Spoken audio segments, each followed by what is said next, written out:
Kamusta mga ka-fam? Welcome back sa inyong paboritong channel. Kung hindi pa kayo nakasubscribe, ano pang hinihintay nyo? Hit that subscribe button and ring the bell para hindi nyo ma-miss ang latest chika. Mga kachika, may accidental kiss nga ba? Or destiny na ang kumikilos? Usap-usapan ngayon sina Katrina Halili at Chris Lawrence matapos ang isang nakakakilig na eksena sa kanilang YouTube Live. Habang naglalaro sila ng challenge kung saan kailangan saluhin ang nahuhulog na papel gamit lang ang bibig, ayun na nga.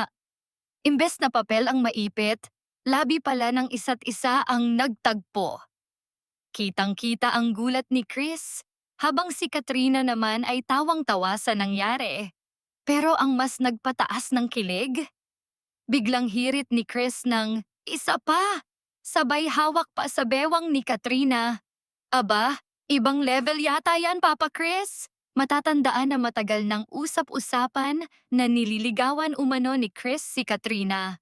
Kaya naman lalo pang kinilig ang fans. At syempre, bumaha rin ang reactions online. May nagsabing, para akong baliw, 2 AM tawa ako ng tawa sa sobrang kilig.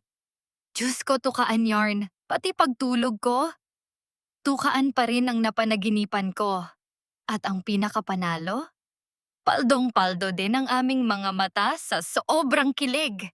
Kayo, aksidente lang ba talaga ang kiss na yon? O may konting bonus feelings na? Comment nyo sa baba.